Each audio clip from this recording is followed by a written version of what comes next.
La traditionnelle messe de Noël a été une fois encore respectée à la paroisse Jésus Bon Pasteur d'Agoy-Asseyé en ce 25 décembre 2021. Dans la communion de l'église, la communauté paroissiale a célébré la nativité du Christ avec des prières accompagnées de chants de louange et d'adoration.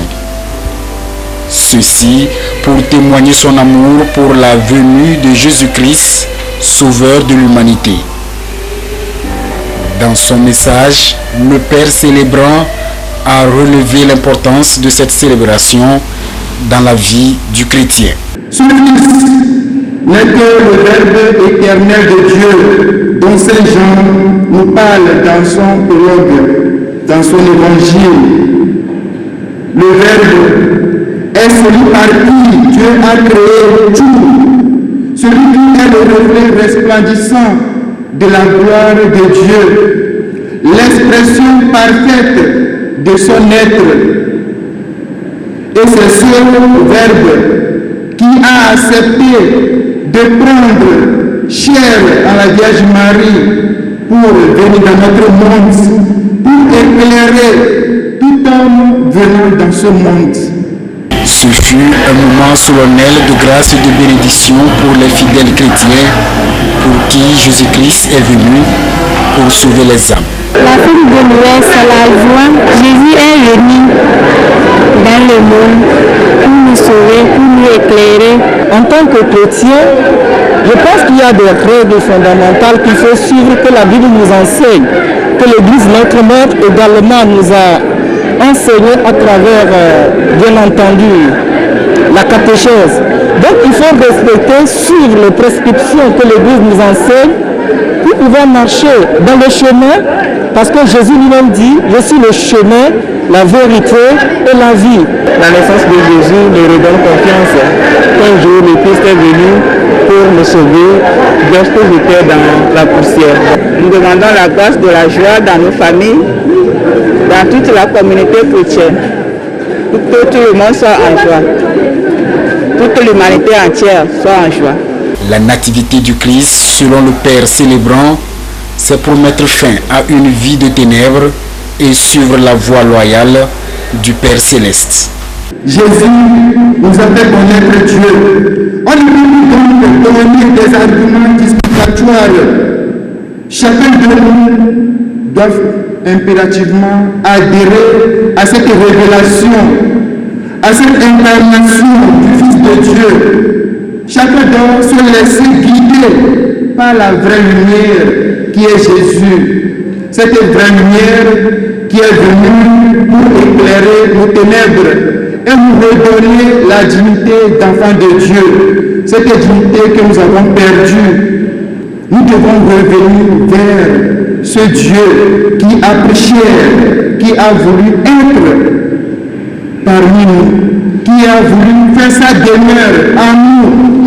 Soulignons que cette messe de la Nativité s'est déroulée dans le strict respect des mesures barrières liées au Covid-19. Les fidèles sont invités dans cette circonstance à partager la bonne nouvelle de la Nativité du Christ à tout le monde pour la gloire du nom du Père céleste.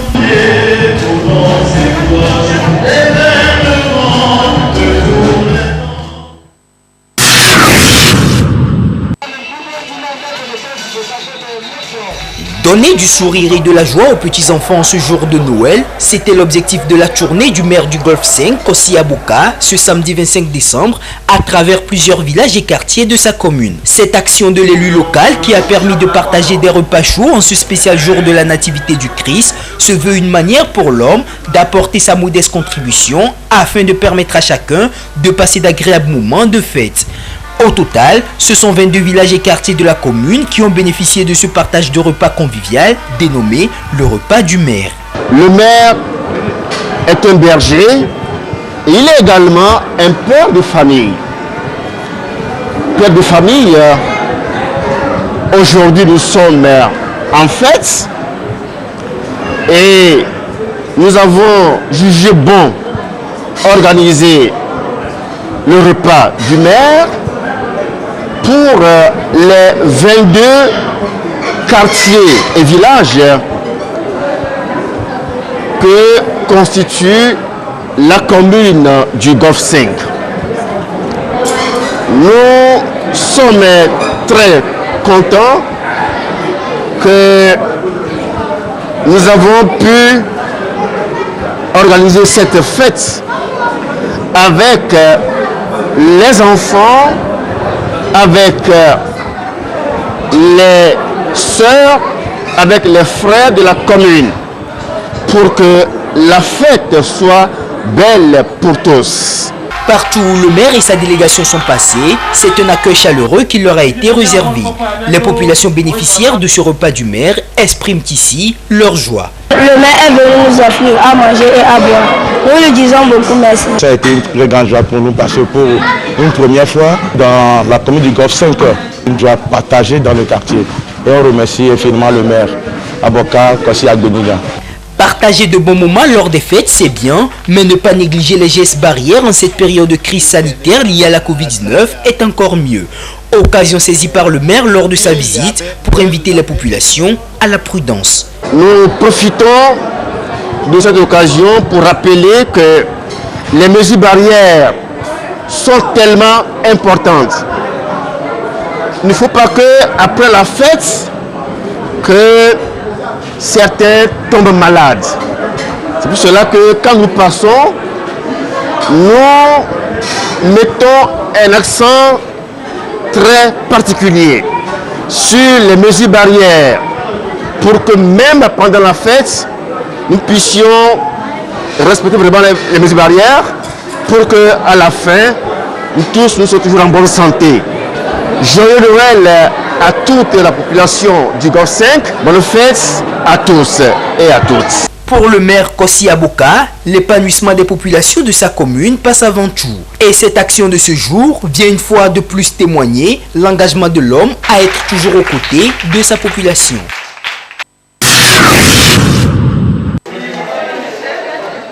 Donner du sourire aux enfants, surtout ceux hospitalisés en cette période de fête de fin d'année, c'est bien l'une des motivations derrière cette tournée de la délégation des conseils municipaux de la commune d'Aguenive 1 ce vendredi 24 décembre.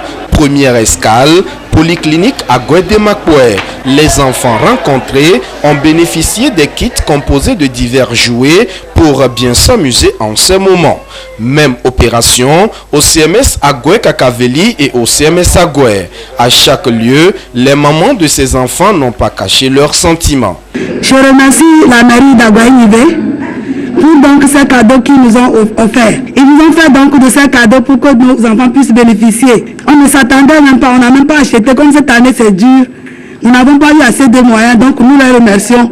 Encore merci à la mairie d'Aguenive. C'est vrai que nous avons les bébés, nous avons aussi d'autres, les grands frères à la maison, ils vont en bénéficier. Ça m'a beaucoup plu.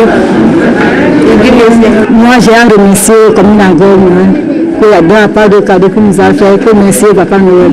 Merci beaucoup. Il s'agit au cours de cette tournée de s'informer aussi des besoins essentiels et urgents de ces centres hospitaliers. Au CMS Agoué, il est question de l'assainissement, du matériel technique et du renforcement du personnel pour une formation sanitaire bientôt vieille de 70 ans. Le CMS Kakaveli et la polyclinique de Demakoué ont aussi exprimé leurs besoins. Et nous avons exprimé les besoins tels que le manque d'ambulance pour le centre, l'accessibilité au centre qui est un peu difficile parce que les ruelles ne sont pas aménagées. Et nous avons également parlé de quelques matériels et le besoin en personnel, sans oublier l'hygiène et l'assainissement du centre. Le besoin le plus criant pour notre centre, c'est la clôture. Notre centre n'est pas du tout clôturé et ça nous met en insécurité. Quand nous travaillons, nous ne nous sentons pas en sécurité. Donc, et nous avons également posé le problème de salle.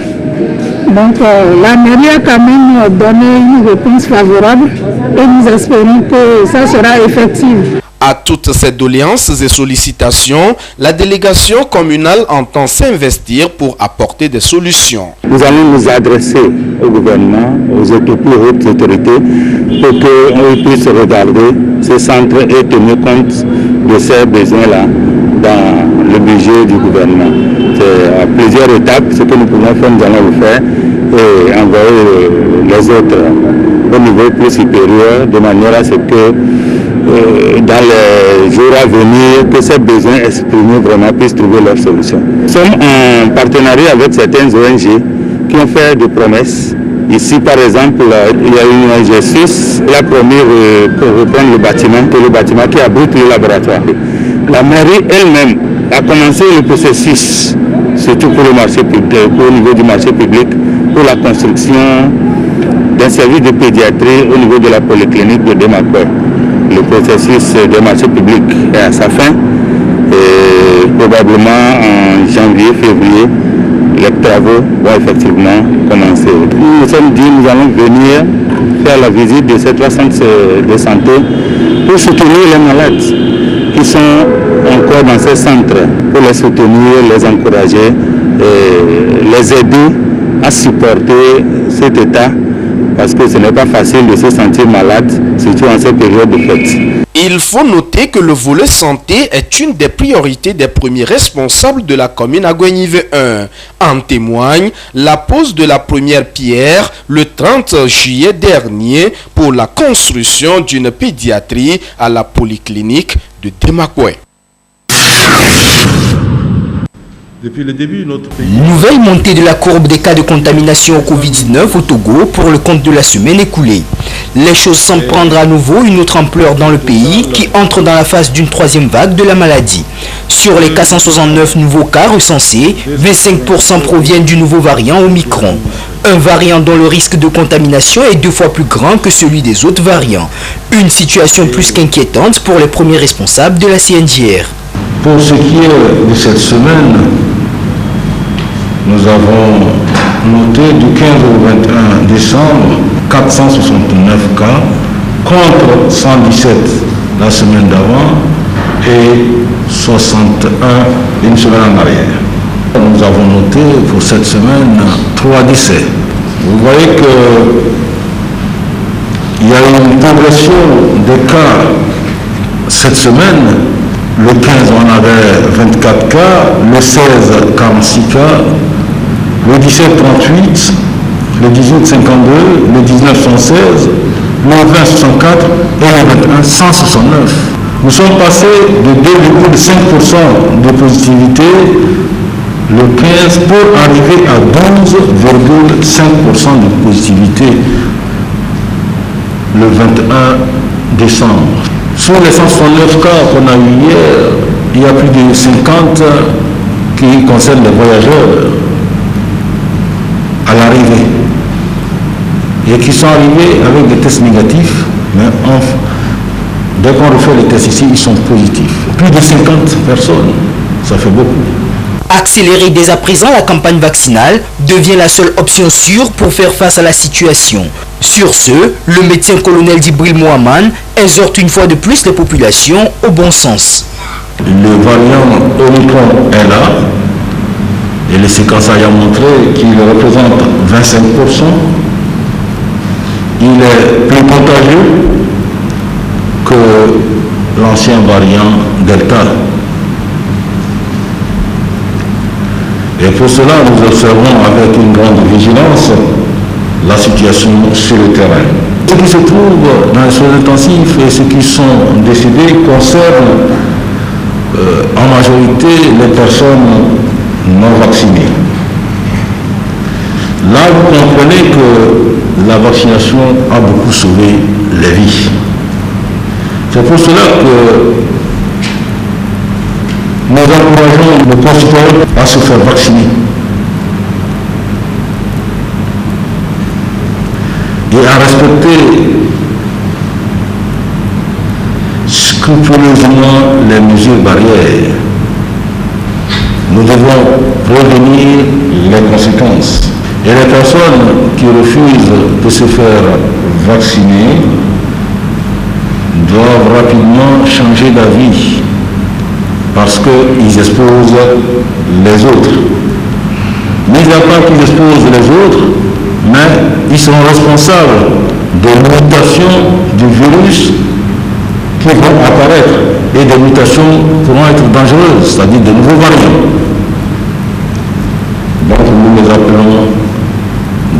faire vacciner le plus rapidement possible. Avec les fêtes de fin d'année déjà proches, de nouvelles mesures seront dévoilées dans les heures qui suivent pour éviter une flambée des cas de contamination, a indiqué le coordonnateur à cette rencontre. À ce jour, notons que sur les 5 200 000 doses de vaccins reçues par le Togo depuis le début de la vaccination, ce sont 2 294 000 doses qui ont été administrées avec 837 000 doses ces 15 derniers jours. Ainsi, les populations sont conviées à aller se faire vacciner.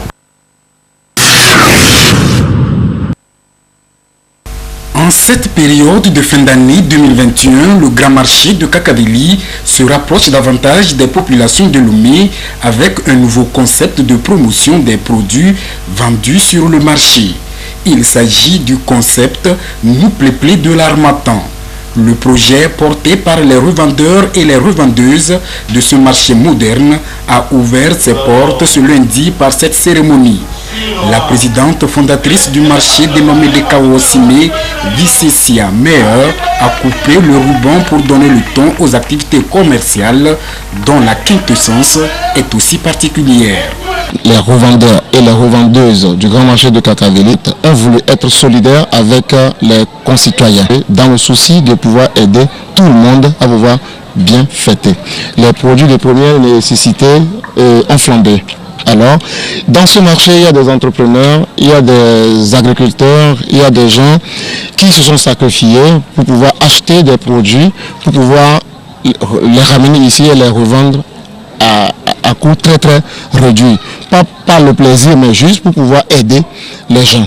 Donc c'est dans ce cadre-là que situe cette initiative que nous avons appelée Nous Pléplé de l'Harmattan. En somme, c'est l'élan de solidarité, une valeur intrinsèque chère au fondateur du grand marché de Kakaveli que ce projet Nous Pléplé de l'Harmattan veut encore concrétiser pour donner de la joie aux populations de Lomé et de ses environs. Mettre en place un concept qui puisse permettre à ce que nous puissions démontrer notre solidarité, démontrer notre amour, démontrer encore une fois de plus notre unité. Et tout ça, bien sûr, dans la droite ligne de la politique même du gouvernement qui consiste à accompagner les populations. Nous, à notre niveau, déjà que le concept était bien là dès la construction du marché, quelle unité, nous avons voulu une fois encore démontrer cette unité-là entre nous et à toute la nation togolaise. Et pour que les objectifs visés soient atteints, c'est tout un programme qui a été concocté pour les visiteurs de ce marché de promotion et de valorisation des produits locaux. C'est une activité qui va durer 5 jours, de lundi jusqu'à vendredi, avec plusieurs programmes, à savoir des jeux vidéo, des concours, des ateliers, des échanges, des formations et bien évidemment de la promotion commerciale. Il y aura également des prestations d'artistes, des jeux, des cadeaux qui seront distribués par le Père Noël. Ouverte ce lundi 20 décembre, cette première édition du projet Nous Pléplé de l'Harmattan va prendre fin le 24 décembre 2021. La population de Lomé a donc 5 jours pour venir ramasser à des prix cadeaux tout ce dont elle a besoin pour les fêtes de Noël et de fin d'année.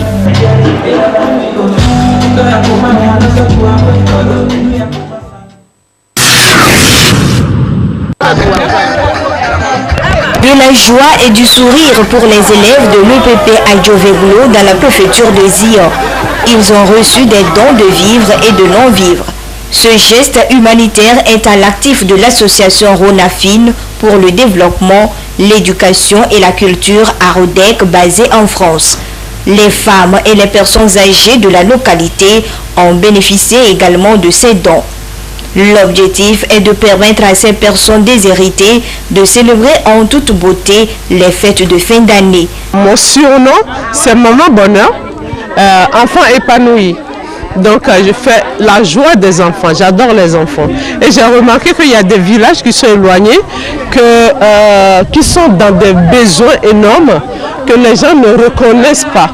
Donc du coup, c'est ça qui m'a poussé à pouvoir aider ces gens-là à fêter la fête de Noël comme tout le monde. J'ai partagé du riz, des pagnes, des pâtes, maïs, spaghettis, du sel, voilà, quoi encore, des bonbons, quoi encore, sardines, je l'ai dit.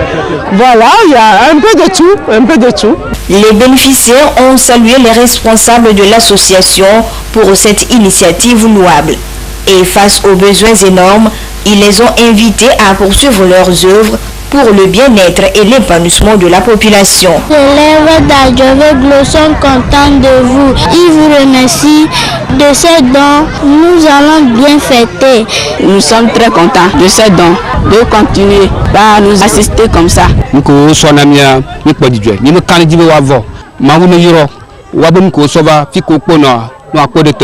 Notre souhait est que on pense à nous et qu'on puisse nous donner le personnel suffisant pour pouvoir bien encadrer les enfants. Nous n'avons pas aussi de bâtiments, nous n'avons que des hangars et nous aimerions qu'on nous construise un bâtiment qui va bien abriter les élèves pour leur bon encadrement. L'ONG Arodec a besoin des fonds pour poursuivre sa mission sur le terrain.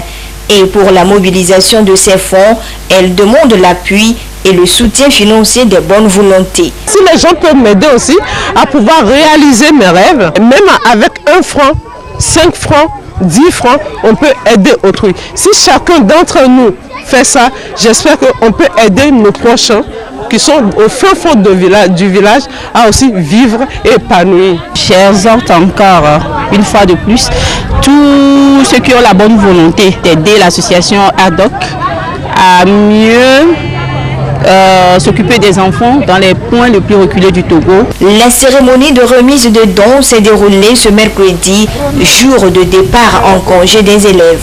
Occasion de prodiguer d'utiles conseils aux élèves sur l'excellence et l'assiduité en milieu scolaire. Par ce déplacement, nous avons encouragé les élèves à faire plus d'efforts parce qu'ils seront plutôt la relève de demain. C'est depuis 5 ans que l'ONG Arodec plaide pour la cause des enfants, des femmes et des personnes âgées.